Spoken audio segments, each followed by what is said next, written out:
toi.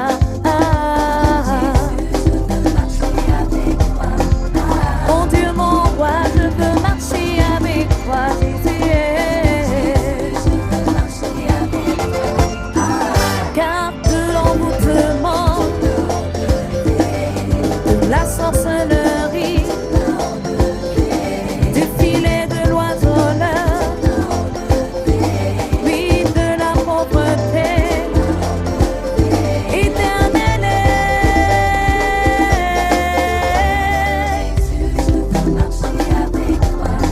Tu m'as tant aimé, je veux marcher avec toi, Jésus.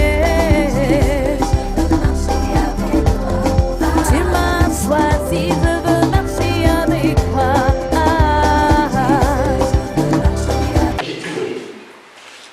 Alléluia. La vie chrétienne, c'est accepter la parole de Dieu, la recevoir pour que ça soit une provision. Maintenant, si tu as la foi, mais et que finalement tu n'acceptes pas les préceptes, les lois, les ordonnances et les principes de Dieu qui n'ont rien à voir, n'est-ce pas, avec ce qui est normal. Dieu dit, ceux qui vous haïssent, vous aimez-les. C'est pas normal ça. Il dit, celui qui te persécute, toi, tu dois aller vers lui. Il dit, ceux qui vous calomnient, qui vous maudissent, vous bénissez-les. C'est inacceptable, n'est-ce pas? Et on comprend que la première loi de l'Ancien Testament, œil pour œil, dent pour dent, c'est acceptable facilement. Mais Jésus lui dit, si on te perce un œil, donne l'autre. C'est terrible ça. Amen. Ce n'est pas normal. Si vous voulez recevoir la vie Zoé de Dieu, la vie extraordinaire, la vie de miracle, vous devez vivre dans un autre carcan. Vous devez sortir du naturel, vous devez sortir du normal, vous devez sortir du raisonnable. Alléluia. Comment concevoir une femme à qui on a retiré un utérus, et on le sait, mais vient à concevoir et faire un enfant? Ce n'est pas normal ça, ce n'est pas naturel, ce n'est même pas scientifique, on ne peut pas le démontrer, ce n'est pas possible ça. Ça c'est ce qu'on appelle le miracle, donc on doit l'accepter, même si on t'a retiré l'utérus. Quand l'homme de Dieu dit, poussé par le Saint-Esprit, que tu vois avoir un enfant, tu dois l'accepter simplement. Parce que la Vierge Marie avait dit, je ne suis pas au courant, je ne sais pas comment ça va se passer. Mais Dieu a dit, non, non, non. Et ce Dieu ne l'a pas changé. Et l'ange dit à Marie, écoute, Marie, ça n'a rien à voir avec toi. Mais Dieu, la puissance du Dieu très haut, viendra sur toi. Et l'ombre du Dieu souverain te couvrira. Alors le Saint-Enfant qui naîtra de toi, c'est celui-là qui fera le miracle. Il sera le avec, il aura l'autorité. Alléluia. Ce matin de Pentecôte, pour nous rappeler la troisième personne de Dieu, le Saint-Esprit vient sur les croyants et vient dedans eux. Vous savez comment c'est possible? Le Saint-Esprit, lui, il n'a pas besoin de prendre un corps. Pourquoi? Parce qu'il vient rentrer chez les gens qui sont déjà lavés, qui sont purifiés. Déjà, vous êtes purs, vous êtes lavés par la parole de Dieu que vous avez reçue. Ah, votre amen était amen. Alors, laissez. Alléluia. Je suis en train de te dire que malgré tout ce qu'on te dit sur les péchés, tout ça, c'est faux. Pourquoi? Parce que la parole que tu as reçue, tu es une nouvelle création. Les choses anciennes sont passées, toutes choses sont devenues nouvelles. Et ça ne veut pas dire que tu dois continuer à forniquer. Dis à ton voisin, arrête la fornication. Les hommes mariés, levez la main, répétez après moi. Nous les hommes mariés, les hommes ministères, nous prenons l'engagement de ne plus commettre l'adultère, même dans les pensées, même dans les visions, même dans les songes, même dans les rêves. Pas d'adultère avec les femmes de nuit.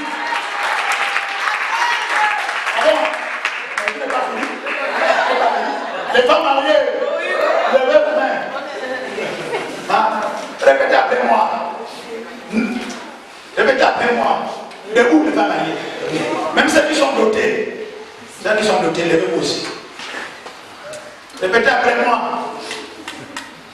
Nous les femmes mariées de ce ministère, le ministère CFN, nous nous engageons aujourd'hui en ce jour de la Pentecôte, sous peine de perdre la puissance, à ne plus commettre l'adultère, en pensée, en parole, par l'action et par l'omission.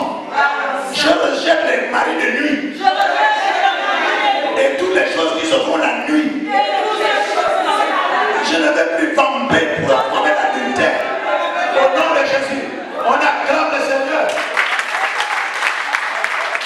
Alléluia. Alléluia. Je n'ai pas fini. Je n'ai pas fini. Les autres là, les ramassis, les célibataires, debout. Les célibats de la terre, debout. Célibats de la terre, debout. Comment je cherche? Les fornicateurs, tout le monde. Les fornicateurs et les nicatrices là, debout. Nous les fornicateurs et les fornicatrices. Assieds-toi. Tu sais ça. Regarde-moi ça. Tu forniques avec lui. Donc tu forniques. Pasteur.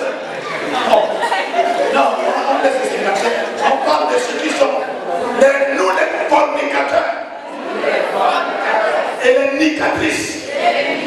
Donc de ce ministère, nous prenons l'engagement.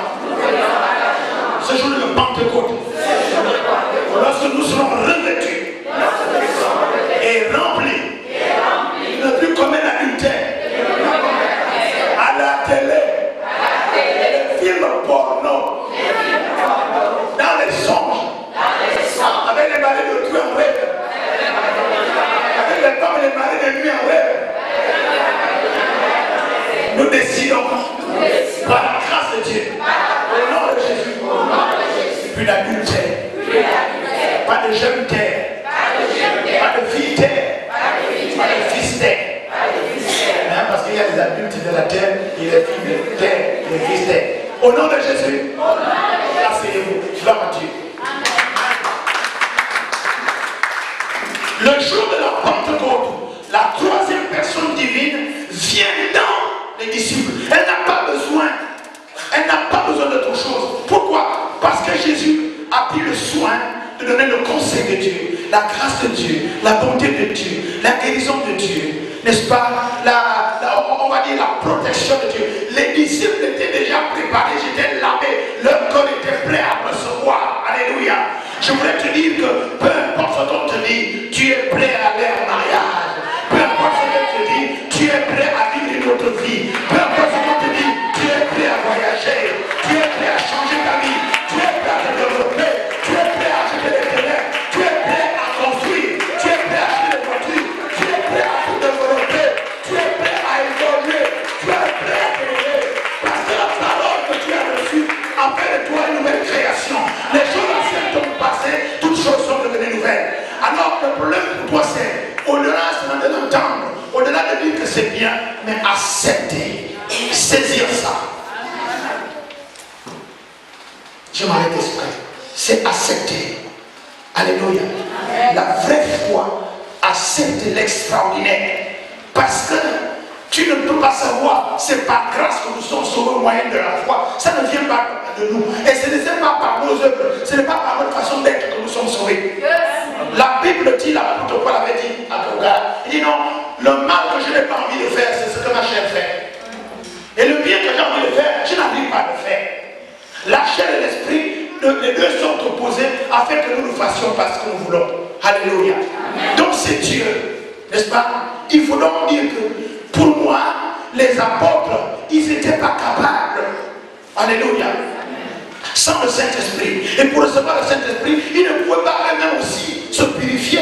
Personne ne peut se purifier. Alléluia. Nous avons tous besoin d'un pasteur. Nous avons besoin de la parole de Dieu. Nous avons besoin qu'on nous enseigne. Nous avons besoin qu'on nous dirige. Nous avons besoin qu'on nous conduise. Nous avons besoin qu'on nous encourage. Nous avons besoin qu'on nous soutienne. Nous avons besoin qu'on veille sur nous. Alléluia.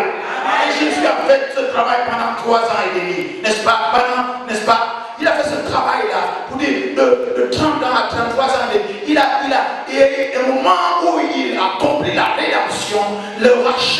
aux âmes. Je voulais encore m'arrêter pour vous dire, ton âme a déjà été rachetée. Ton âme n'appartient pas aux sorciers, il ne peut rien contre toi. Le problème, c'est que quand tu as peur des sorciers, c'est que tu n'as pas accepté que tu appartiens à Jésus. Et la Bible dit, Jésus a dit, nul ne délivre de moi-même. Tu appartiens à Jésus. Il dit, ne savez-vous pas que vous ne vous appartenez plus? Vous appartenez à Jésus. Et Jésus est dans le Père est dans le Fils est dans le Saint-Esprit. En réalité, comme vous ne vous appartenez plus, vous appartenez à Dieu. Vous appartenez à quelqu'un qui a tout créé et qui s'appelle El Shaddai, le Tout-Puissant. Non, je ne veux pas un amen comme ça. Je veux un amen que quelqu'un qui accepte, oui, que le Canada ne peut rien contre toi. Tu ne peux pas connaître la pauvreté, c'est impossible. Il suffit d'obéir, puisque Jésus est venu pour donner le conseil de Dieu. Jésus dit comment on peut devenir riche. Riche ne veut pas dire qu'on va avoir des yachts, qu'on va avoir des immeubles, n'est-ce pas? Alléluia. Amen. Vous savez, le stade le plus bas, c'est celui des indigents. Ok? Jésus a dit, il a dit à l'église primitive à Jérusalem, il n'y avait pas d'indigents. Puisque les autres pouvaient donner. Au moment de la multiplier les pains, il a dit donnez-leur à manger vous-même. Donc l'église est capable de nourrir ces personnes-là. Ok? Mais ce n'est pas le stade que Dieu nous veut. L'indigent, c'est celui à qui on donne tout. Il n'a rien. On donne tout. On paye tout. N'est-ce pas, non? Ok? Alléluia. Mais je vais vous choquer comme j'ai amené le pasteur à une conférence que je savais déjà. Le pauvre, ce n'est pas celui qui ne travaille pas. C'est le pauvre, c'est celui qui travaille pour payer ses factures et pour manger. Il n'est pas de rien. C'est qu'à la fin du mois, il court prendre son salaire pour aller payer Diallo, aller payer Noumouké, aller payer le Mauritanien, aller payer son bon chez le Libanais, aller payer le Mali du coin et payer la SCG. Là, il est content. Non seulement j'ai pu payer mes factures, mais tu es pauvre puisque tu n'as rien épargné. Amen. C'est ça le pauvre. Le pauvre travaille, il travaille bien, il peut avoir un gros salaire, il peut me gagner des millions. Mais si ces millions-là sont là juste pour payer ses factures, il est pauvre. Amen. Alléluia. Amen. Le riche, c'est celui qui ne court pas à la banque. Le riche, c'est celui qui ne s'inquiète pas de ses factures. Quoi qu'il paye ses factures, mais il a de quoi faire autre chose. Alléluia. Amen. Le riche, c'est celui qui joue le jeu de l'argent, qui prend le risque d'investir. Le riche, c'est celui qui construit une maison. Oh, vous êtes là? Amen. Une personne, c'est une personne qui construit une maison parce que c'est une richesse, ça prend beaucoup d'argent. Et la meilleure épargne, c'est les maisons. Amen. Le riche, c'est celui qui a des terres, qui est propriétaire. On appelle ça, pour les juristes, les immobilisations corporelles. Amen. Les blancs ne sont pas tellement riches en argent, c'est en bien, en bien. Mais chez nous, je ne parle pas des riches gabonais, on appelle ça des fous qui nous permettent d'avoir des gros salaires. Mais du jour au lendemain, quand il est nommé ministre, autre chose, il devient milliardaire avec des voitures. C'est un voleur. Amen. Je suis excellent, je n'ai pas peur. Vais-je devenir votre ennemi parce que je vous dis la vérité? Je ne parle pas des voleurs. Je parle des gens qui investissent. Tu as assez d'argent, tu as tes femmes et tes enfants, tu as tout ce qu'il faut, tu as des factures à payer. Mais tu prends le risque de construire une maison. Tu es riche. Amen. Tu prends le risque d'acheter un terrain, tu es riche. Amen. Tu prends le risque d'acheter une voiture avec ton argent sans voler. Alléluia. Amen. N'enviez pas les gens, vous allez voir. Vous êtes avec voiture. Vous n'avez pas remarqué, souvent quand vous croisez les gens qui ont une grosse voiture, vous regardez comme ça. Et changer son diplôme, changer son âge. Tu as eu autant d'argent pour payer une voiture de 50 millions quand même. Soit tu t'es vendu, soit tu as volé. Volé, oui. Volé, oui. Amen. Tu t'es vendu. Voilà. On a commencé à travailler du jour au lendemain, c'est quelqu'un d'État. Il roule déjà en Mercedes thermique. Avec des fonds de souveraineté, des fonds communs de souveraineté, après 3 mois, des millions que les autres se priment. Pourquoi? C'est des voleurs. Vous volez le pays, pillez le pays. Je suis l'apôtre Messie.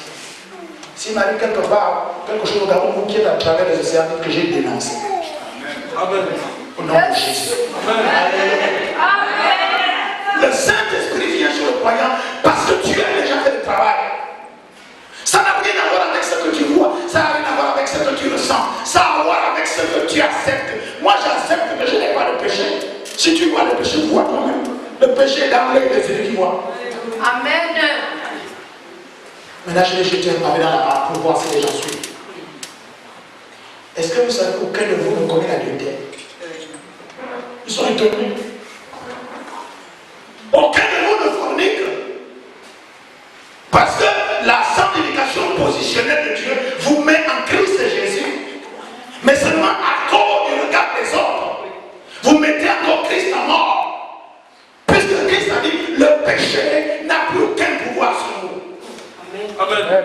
Le péché n'a plus aucun pouvoir sur vous. La pauvreté n'a aucun pouvoir sur vous. Mais c'est parce que vous ne réfléchissez pas. La malédiction n'a aucun pouvoir sur vous parce que vous ne regardez pas les Écritures et vous ne venez pas voir vos pasteurs.